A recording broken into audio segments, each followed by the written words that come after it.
이번 순서는 북한의 모습을 생생하게 들여다보는 북한 돋보기 시간입니다. 함께 볼까요? 김정은 제1위원장의 새해 첫 행보는 과학기술전당 준공식 참석이었습니다. 새해 벽두부터 과학기술전당을 찾은 이유가 무엇인지 찾아가 보겠습니다. 원자 구조 모양의 이 건물이 과학기술전당입니다. 원자 핵주위를 도는 세 개의 전자 자리길들이 저형 예술적으로 완벽하게 조화를 이루고 날로 높아가는 우리 인민의 배움의 열망을 독특한 건축미로 운동감이 나게 예술적으로 형상한 과학기술 전당. 올해 1월 1일 준공된 이곳은 하루에 5천여 명에서 최고 만여 명의 사람들이 찾아와서 발 디딜 틈이 없다고 북한은 선전하고 있습니다. 인파가 로비로 들어섰습니다. 그런데 열맞춰서 선 후 인사를 하는데요. 왜일까요? 네, 바로 로비 중앙에 자리한 대형 김일성, 김정일 초상화에 참배를 한 겁니다. 과학기술전당에 들어서니 컴퓨터가 가득한데요.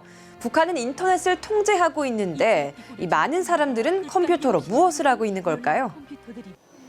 과학기술전당에는 또한 홈페이지가 있는데 이 홈페이지와 전국의 공장 기업소들에 꾸려진 과학기술 보급소들 사이에 망으로 연결되어 있습니다. 인터넷에서 접속하는 게 고작 회사와 관련된 사이트라니 정보의 바다 인터넷이란 말이 무색해지는 것 같습니다. 북한은 평화적인 우주 이용권을 주장하면서 장거리 미사일을 발사한 게 아니라 위성을 쏘아 올린 것이라고 주장하고 있죠. 그래서인지 당당하게 2012년에 발사한 은하 3호 모형도 전시해놨습니다. 김정은은 과학기술전당 준공식에 참석하고 얼마 후 핵실험 버튼을 누르라고 지시했습니다. 그러면서 북한은 평양 주재 외교관들을 과학기술전당으로 초대해서 평화적인 우주개발 차원에서 로켓을 발사한 것이라는 것을 국제사회에 보여줬는데요. 과학을 가장한 북한의 핵 집착, 평화적인 인공위성이라고 해놓고 핵실험과 장거리 미사일 발사 의지를 숨기지 않고 있는 아이러니.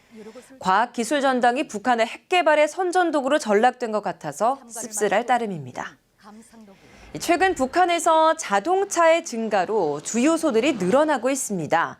조선중앙TV에서 극찬한 주유소가 있어서 소개해드립니다.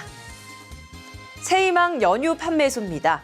태양열 에너지로 전력을 자급자족해 주유소를 운영하고 있습니다. 여기가 판매소 기본 건물 지붕입니다. 보시다시피 면적은 비록 넓지 않지만 여기에는 100와트짜리와 200와트짜리 태양빛 전지판 88개가 설치됐습니다. 태양빛 전지판에서 생산된 전력으로 부족함 없이 주유소를 운영하고 있는데요. 태양빛 전지판은 해바라기처럼 태양을 바라봐야만 그 가치가 빛을 발하는 운명이죠. 그래서 태양의 방향을 따라서 자동으로 회전할 수 있도록 만들었다고 합니다. 빛 전지판을 회전시켰더니 고정했을 때보다 전력 생산이 급증했다고 합니다. 이 빛 전지판을 회전시키면 빛 전지판을 고정시켰을 때보다 해받는 시간이 한 4시간 정도 더 늘어나는데 30%의 전기가 더 생산되게 됩니다. 원격 조종기로도 태양빛 전지판을 회전시킬 수 있다고 하는데 한번 조종해 볼까요? 한번 보겠습니다. 오른쪽. 예. 이번에는 왼쪽으로. 왼쪽.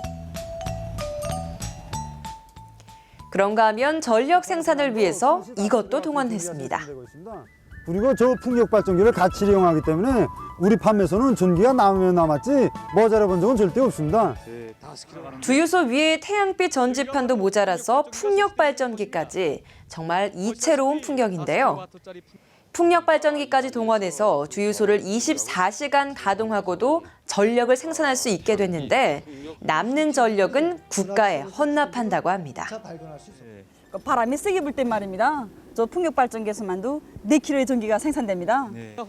자체로 생산한 전력으로 운영하는 새희망 연유 보급소. 종업원들은 밀려오는 손님을 만나라 밤이 온 줄도 모르는데요. 우리는 하루 24시간 전기 걱정을 모르고 연유 공급을 하고 있습니다. 전력을 자급자족하고 있는 주유소를 대대적으로 선전하고 있는 북한은 핵 개발과 장거리 미사일 발사로 전방위적인 압박을 받고 있습니다. 앞으로 전력 부족은 더욱 심각해질 전망인데요. 주민들에게만 전력 부족의 고통을 떠넘기는 건 무책임한 처사가 아닐까요? 북한 돋보기는 다음 시간에 계속됩니다.